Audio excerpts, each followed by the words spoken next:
E aí, moçada, tudo certo?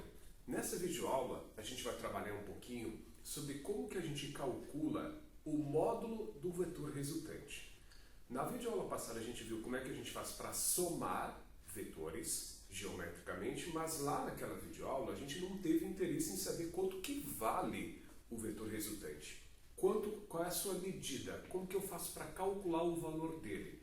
Nessa videoaula a gente vai trabalhar um pouquinho com isso. São 4 os casos de cálculo do módulo de um vetor resultante. Nesse primeiro dos casos, nós temos dois vetores que têm a mesma direção e sentido. E aí eu vou somar estes dois vetores geometricamente para produzir um vetor resultante. Como que a gente pode fazer isso? Eu posso pegar e empregar o método do paralelo da poligonal, né? Onde você pega e copia o primeiro vetor aqui, no caso o vetor A. E aí você coloca o vetor B no fim do vetor A, dessa maneira aqui, da forma como ele aparece. São 3 unidades de comprimento, né? Aqui está o vetor B. E aí agora, para traçar o vetor resultante, você traça um vetor que sai do início do primeiro e vai até o fim do último vetor. Do início do primeiro até o fim do último. Eu estou desenhando esse vetor resultante aqui embaixo dos vetores A e B, porque o correto seria traçar por cima deles, né? Só que se eu traçar o vetor resultante por cima, não vai ficar meio confuso, vai passar por cima dos vetores, não vai ficar bom. Este é o vetor resultante. Como é que eu faço para calcular o valor dele? O módulo do vetor resultante, que a gente representa dessa maneira aqui, né? O R entre essas duas barras, é calculado como a soma dos módulos dos vetores individuais. Dessa maneira aqui, ó. Ou seja, se os vetores A e B valem 2 e 4, soma os 2 vai dar 6. O vetor resultante vale 6. É como se duas forças, uma de 2 e outra de 4 newtons, puxassem uma mesa para o mesmo lado.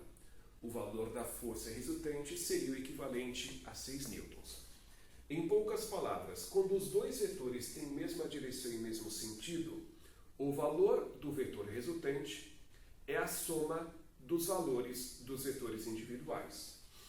Já no segundo caso, os vetores eles têm a mesma direção, só que eles têm sentidos opostos. Muda alguma coisa? Vamos dar uma olhadinha aqui. Eu vou primeiro desenhar o vetor A da forma como ele aparece aqui.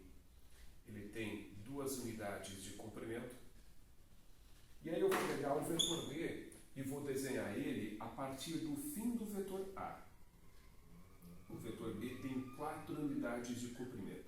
4 quadradinhos aqui do quadro que eu estou utilizando. Este é o vetor B. E aí, para traçar o vetor resultante, eu vou traçar um vetor que sai do início do vetor A e vai até o fim do vetor B.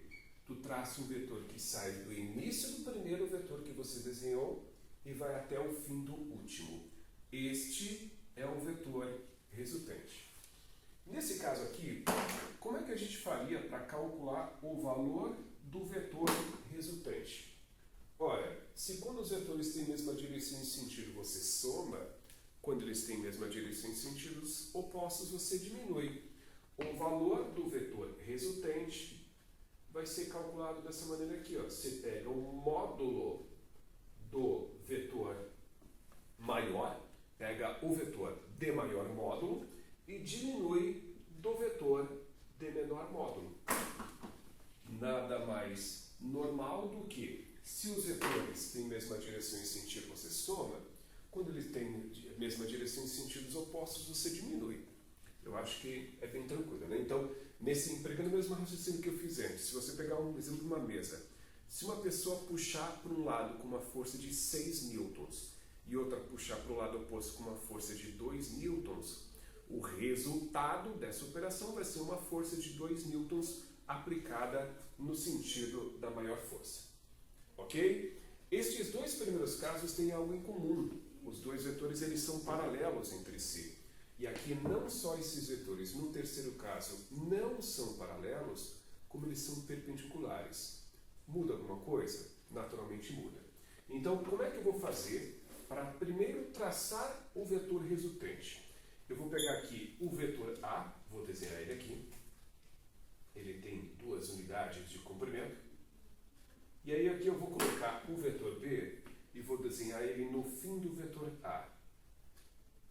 Dessa maneira aqui, ó. O vetor B é perpendicular ao vetor A. Para traçar o vetor resultante, nesse caso, se traça um vetor do início do primeiro ao fim do último.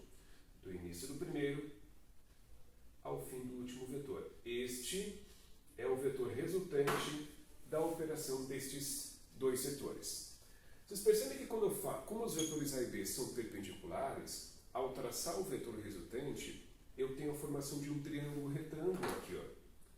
E olha, num triângulo retângulo é válido o teorema de Pitágoras. Então, o vetor resultante vai ser calculado como a raiz quadrada da soma dos módulos dos vetores ao quadrado. Não é assim que a gente calcula a hipotenusa de um triângulo retângulo? Pega a raiz quadrada do primeiro vetor ao quadrado, somado com o segundo vetor devidamente elevado ao quadrado. Ok? Então, se tem 2 forças, uma de 4 puxando para lá e uma de 3 puxando para lá, o vetor resultante vai ser igual a 5, já que num triângulo pitagórico, onde os catetos medem 3 e 4, a hipotenusa mede 5.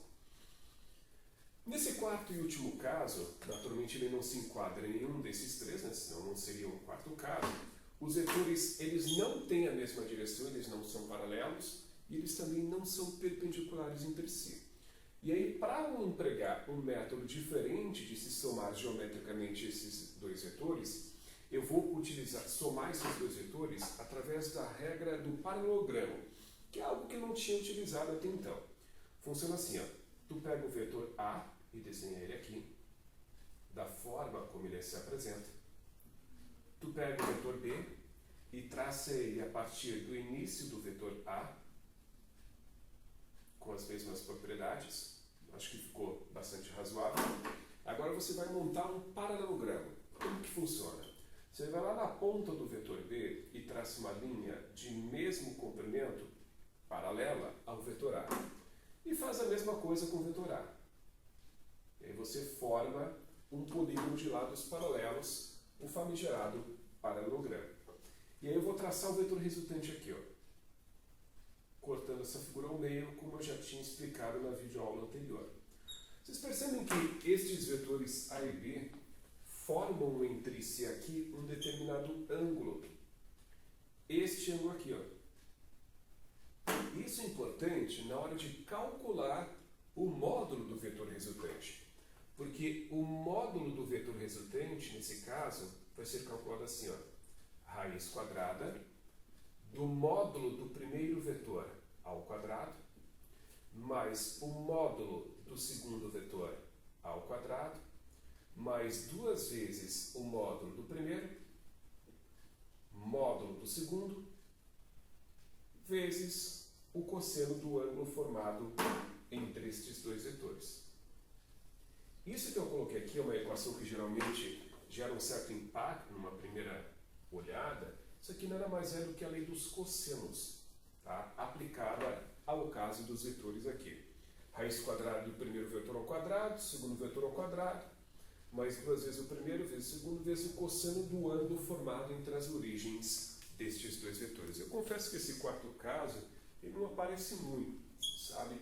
Mais comum o cálculo do vetor resultante ser enquadrado nos 3 primeiros casos. Mas, pelo sim, pelo não, tem que passar, obviamente, todos os casos possíveis. Tudo bem, minha gente? Então, era isso que eu tinha para discutir com vocês nessa videoaula onde a gente está tendo esse interesse de calcular o valor do vetor resultante. Era isso que eu tinha para discutir com vocês hoje. Um abraço e bons estudos a todos.